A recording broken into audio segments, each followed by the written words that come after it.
Does Disney make you gay? Does the media encourage LGBTQIA+?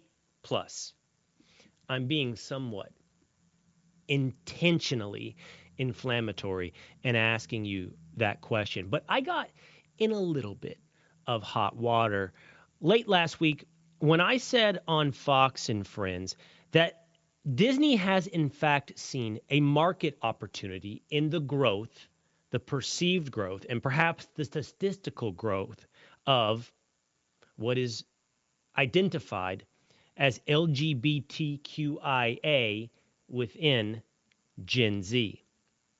And the question is, why?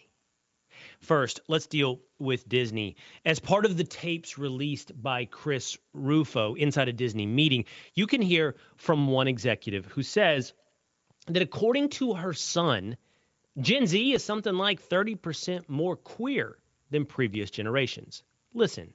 In part, I think nobody stopped us because we were, we were targeting Gen Z and millennials. We were targeting a younger, I think more open-minded. And now we know, as my son texted me this morning, Gen Z is 30 to 40% queerer than the other generation's mom. So Disney better get with it. Now that's fascinating. First of all, that's a Disney executive suggesting that their embrace of politics, such as their opposition to the Parental Rights and Education Act in Florida, their encouragement of teachers talking to young students, and I'm talking about 7-year-olds here, about sexuality and gender identity, is part of a business decision. Because, hey, the kids, they're more queer.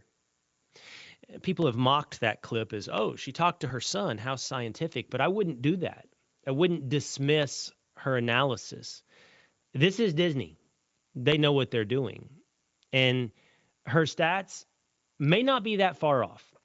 According to a poll by Gallup released very recently, 1 in 5 Gen Zers identify as LGBTQIA+.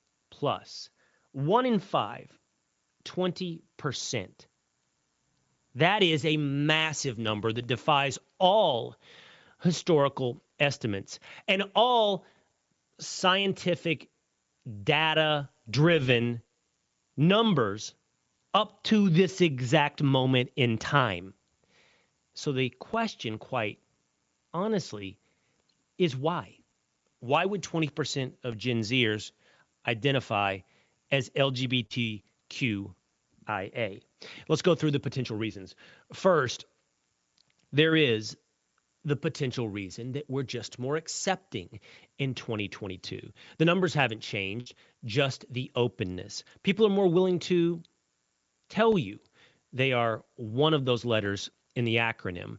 In the 1960s, how dare anybody admit that they were gay? It was dangerous. In the 1980s, it was still taboo, and as the number of letters in the acronym grew, it only was more marginalized depending on which group you were in. So as we arrive at 2022, what we're seeing is a pent-up reflection of society. So goes the argument. Today, people are just more open than they were, I guess, 5 years ago, 2 years ago. Because make no mistake, these numbers are exploding in real time. I do accept that society is more open to people coming out. But to accept that 20% of an entire generation is a marginalized group within this ever-expanding acronym is wholly not just unscientific, but unreasonable. It's asinine. I mean, as we look through time, scientists have tried to quantify how many different people identify as bisexual or trans or gay. And by the way, the numbers are minuscule. The number of people that are actually trans, according to most scientific estimates, is something like 0.5 percentage point. And that's on the high end. It's minuscule. The number of gay individuals in American society has bounced around. It's under 10% by most estimates. And I guess it's worth pointing out that within this Gallup poll of 1 in 5, the vast majority of the 1 in 5 identify as bisexual. But the long and short of it is, this is not scientific. It is absurd. It is unreasonable. And there is no historical or scientific backing of the idea that 20% of our population is LGBTQIA, even if they're more comfortable coming out. That is absurd, which leads you to ask more questions in the spirit of intellectual curiosity. Why? Why then would 20% of a generation say they are one of this marginalized acronym? Well, then you start talking about the idea of a trend, of a fad. Abigail Schreier, formerly of the Wall Street Journal, have talked about this. She's talked about young girls transitioning because it's popular. And I don't mean it's popular like, oh, now you're one of the cool kids. But what we're talking about is young people going through something young people have gone through, well, for much of eternity, searching for identity, searching for purpose, searching for their place in this world. It's difficult to be a teenager. Hell, it's difficult to be an adult. But to be a teenager in today's environment, inundated with social media, you're looking constantly for acceptance for your group.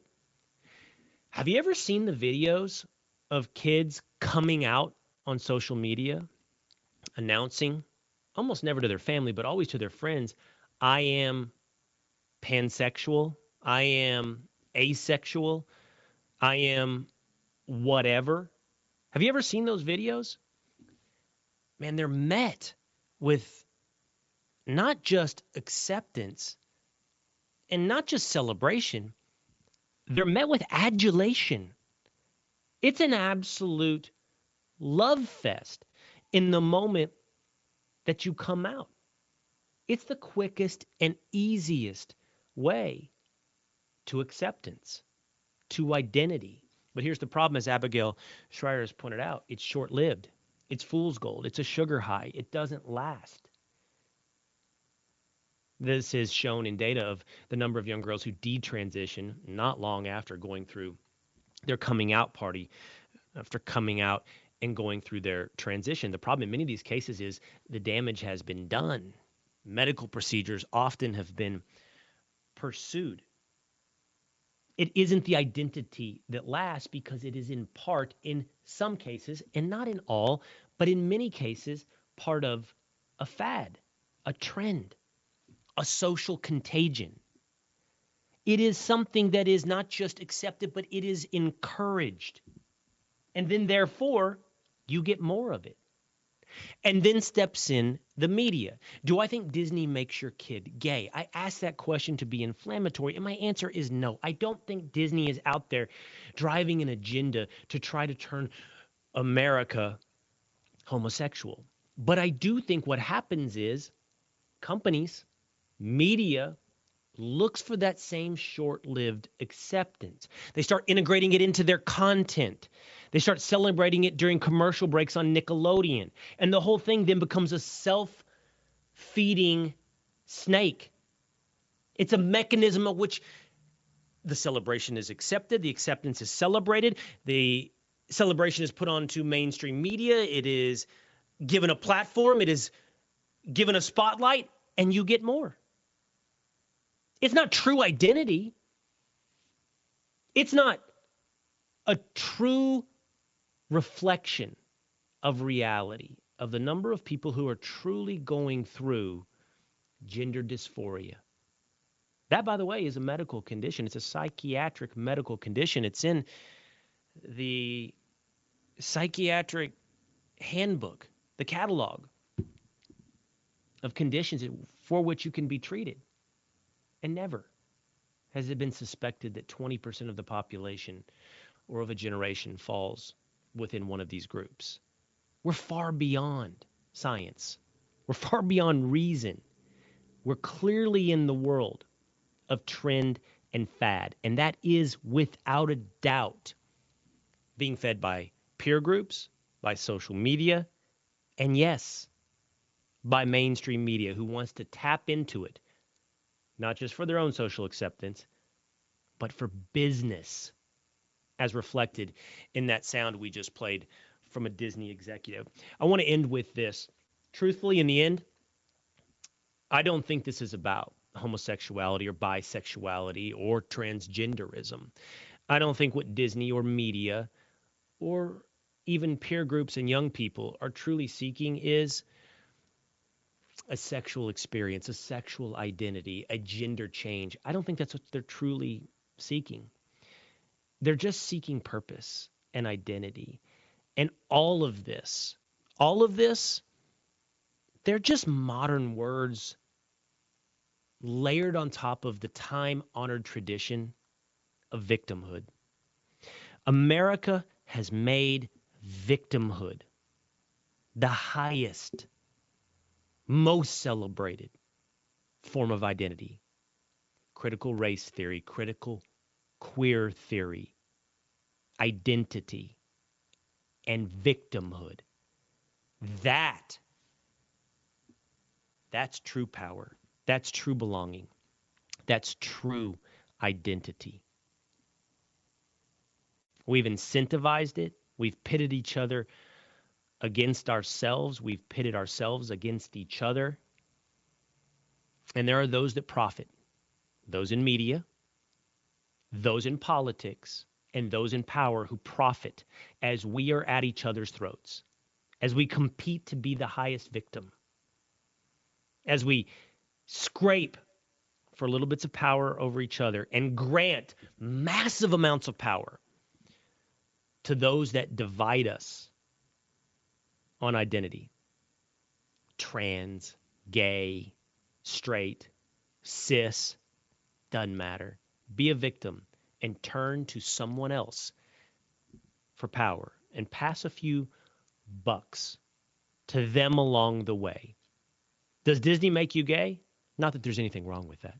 I don't know, but Disney might make you a victim